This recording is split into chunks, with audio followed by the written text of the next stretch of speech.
What's up, y'all? Back at you one more time with Sit Down with Mark. On today's episode, man, I sat down with a good friend, my neighbor actually, more like a good brother, man, Kedrick Russell.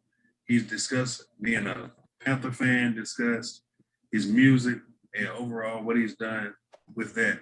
Um, Actually, y'all to like, comment, subscribe, let me know what y'all think. Tap that notification bell. Hope y'all enjoy. How you doing, man? Good, brother. How you doing? I'm good. I'm good. Thank you for doing the sit down with Mark, man. Oh yes, you know I I have definitely, I definitely appreciate it. I ain't gonna hold you long, man. We're gonna jump right to it. All right. Um, in life, man, I know when we spoke, you told me you were coaching football.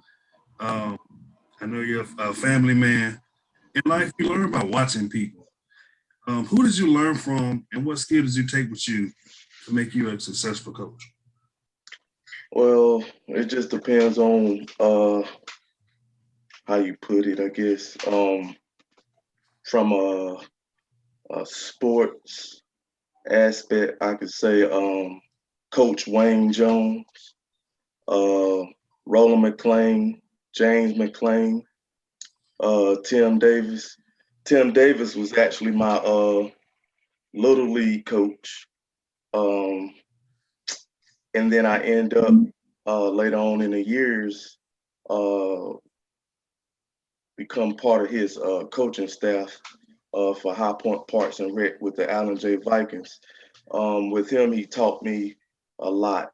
When I was a kid, my dad died, so it wasn't that I was looking for a male mentor, but he became like a male mentor. He taught me so much, and plus it helped with the fact that he attended the same church. So from both sides of it, I got the life aspect and the spiritual aspect as well. So he taught me a lot, and it kind of gave me confidence as I grew through elementary, middle school, and then of course, once I got to high school, and then Wayne Jones, of course, he gave me my first high school coaching opportunity.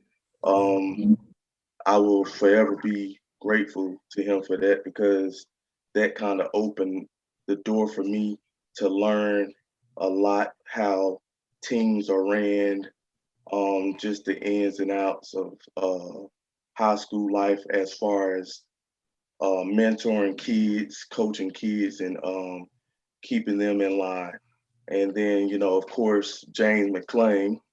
Um, Man, where do I start there? He's an all-time great park and rec coach, but he's a great minister as well. And to have him and his brother Roland McClain always not only trying to give me nuggets as far as coaching, but always being encouraging and staying in my ear and just pushing me to be the best version that I can be of myself. Um, Musically, uh, I have to say, Minister Anthony Douglas. He was a very big inspiration to me, um, and he just kept me on my toes. Like he challenged me. Pat Random and my godmother just continued to push me and encourage me to be the best that I could be. Sandra McClendon, rest her soul. Um, Carl Scott, people like that who played a tremendous role in my life.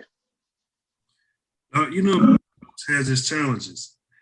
What are some of your challenges you face, and how did you handle Challenges as a coach. Well, we living in a different time right now. So um, when we were growing up, we had the full support of the community, where your next door neighbors or family or people scattered out throughout the city held you accountable, and your parents allowed them to hold you accountable and discipline you if you needed to be disciplined. I think what we lack now and what makes it a challenge as a coach is now you're facing this thing called streets, you're facing guys wanting to get in gangs or sell drugs, and the difference then versus now is they look at it as a way of taking care of their siblings and different stuff like that because they don't really have their parents in their lives like we did, you know what I mean? So a lot of that just contributes to the streets, to even the lack of um, taking things seriously, like what's up with your future, what you want to do with your future. It's more so of I'm being pulled by the streets, I'm being pulled by my homeboy. But the community, as I've stated so many times, we have to come together. We have to push these kids. We have to show up, not only just talk about it. We got to show up, like especially um, with high school football, high school sports in general. I'm not just going to minimize it to football.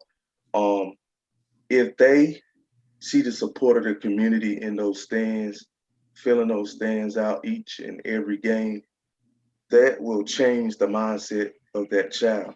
That will tell that child that somebody believes in them and that they want them to be the best version of themselves.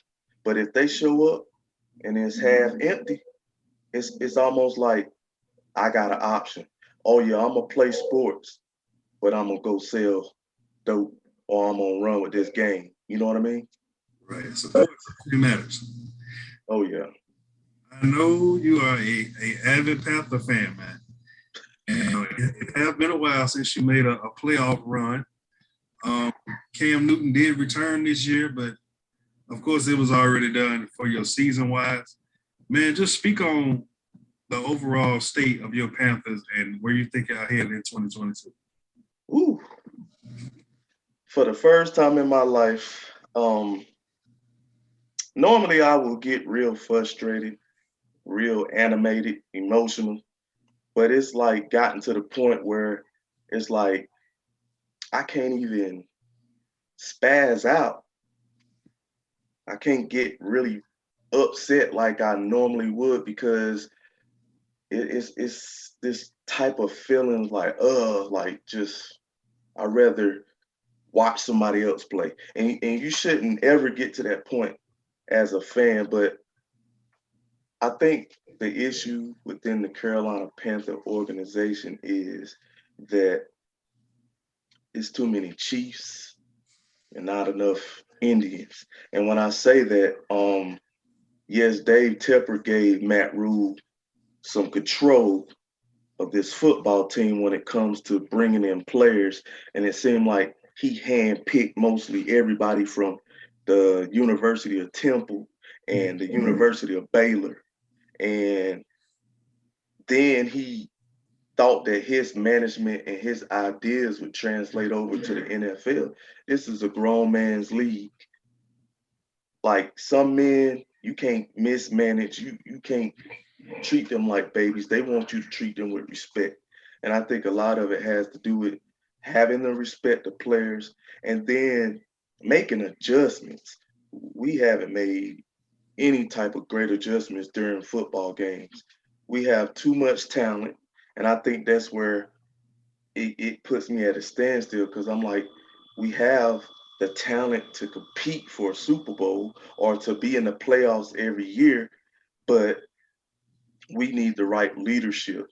Um, I know he's been granted another season, and I'm very interested as far as who we get as offensive coordinator, to see what he can actually do, especially having a revamped O line, one that can actually block, um, and having coaches around him because he fired several coaches in the last couple of days or whatever. But having the coaches around you that will help you as a head coach become the best that you can be. I think a lot of times coaches get in positions and they want people under them that they can tell do this, do that, or you should do it that way. But sometimes you need experienced coaches that have been there and done that to guide you as a head coach to have a successful organization. Uh, uh, I spoke. I know you love your music. I know you love your sports. Talk about what you got going on with your music. Oh man, long time coming. Um, I've been doing the music ministry since I was a baby, basically. Um, but God gave me a vision for a music ministry that I named Chozen, and we've been going hard at it since 2008. Um, it's been changes over the years, like in any type of ministry or organization. But when the pandemic hit, um, God gave me multiple songs. It was just coming to me left and right while I'm at work, while I'm at home, even when I'm asleep. Like I would hear these songs in my dreams, and I would wake up and record it. So right now I'm in the midst of working on um, our album. We are um, working on our album, and hopefully we'll have it released by this spring. Now, 22 is what should we expect to hear? Man, nothing but great things. I want to continue to elevate as a football coach. I think there's a reason why I'm at High Point Central. It's where I went to school at, but I think it's a calling um, as far as building relationships with these kids, um, as far as them being comfortable enough to come to someone and rely on that person. You know, because I pray with these kids, I encourage these kids, I push them. It's not just a in-season relationship, it's a lively relationship because I want the best out of these kids, whether it results in wins, state championships. I want to see these kids progress and be the best that they can be. So, you know, my goals right now for 2022 is to become even a better coach than I was, to push these kids because I really believe that we have a foundation set to where we could compete for the playoffs. We could possibly compete for a state title in the next year or two. Um, Musically, I just want God to continue to use me. I want to stay humble. I want my music to reach people, to minister to people, to help and encourage people, not just have the spotlight on me or not just, oh, I just want to be out there. I want to say that I put an album out or I want to, you know, be the man or anything like that. It has nothing to do with money. It has nothing to do with fame or fortune. It's it comes down to being a blessing to somebody and they need to hear this music that God has laid on me. And then, of course, continue to be a great husband, a great father, a great son, a great brother, a great friend, so on and so on. Hey, Doc, before you go, um, shout out your music and let people know where they can find you. They can find me on Facebook, Instagram, on Facebook under Kedrick Russell, Instagram under Dangerous Boy. I kind of got the Chozen page under construction right now because to be truthful with you, I guess my mindset was just using this album as straight ministry. I know people gotta know who you are, and I think we pretty much done built that around the community where people do know who we are. And when this album is released, more people will know who we are.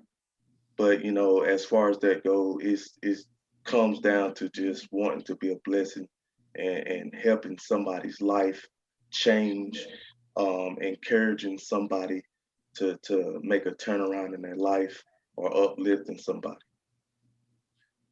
Appreciate it, man. All right, brother. All right, we'll catch up, man. You take care.